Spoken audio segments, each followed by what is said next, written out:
Ethiopian Airlines a donc proposé aux proches de 157 victimes du Boeing 737 MAX de dimanche dernier d'enterrer des sacs de terre brûlés à la place de leurs proches.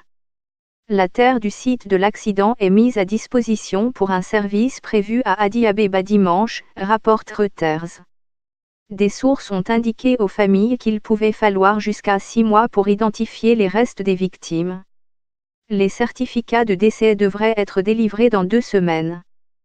Crash d'un Boeing d'Ethiopian Airlines avec 157 personnes. Ethiopian Airlines, qui sont les victimes?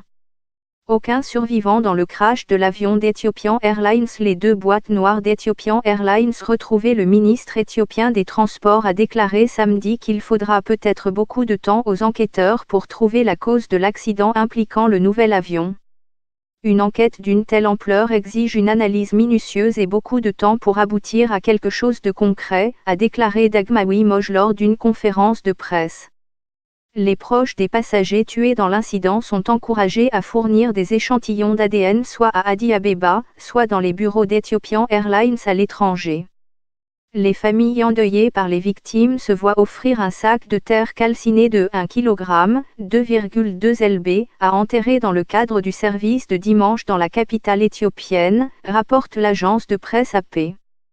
La terre est arrivée alors qu'il devenait impossible d'identifier les corps et de remettre les dépouilles aux membres de la famille, aurait déclaré le parent d'une victime, ajoutant qu'il n'y avait pas d'autre moyen de le faire. Nous n'aurons pas de repos tant qu'on ne nous aura pas donné le vrai corps ou les parties du corps de ceux que nous aimons. Des passagers de plus de 30 pays étaient à bord du vol Ethiopian Airlines d'Addis Abeba à Nairobi. L'enquête éthiopienne sur l'accident est assistée par des équipes du monde entier, dont les États-Unis et la France. L'enregistreur de données de vol, FDR, et l'enregistreur vocal du cockpit, CVR, de l'avion, ou boîte noire comme on les appelle souvent, ont été retrouvés et les enquêteurs espèrent qu'ils feront la lumière sur la tragédie.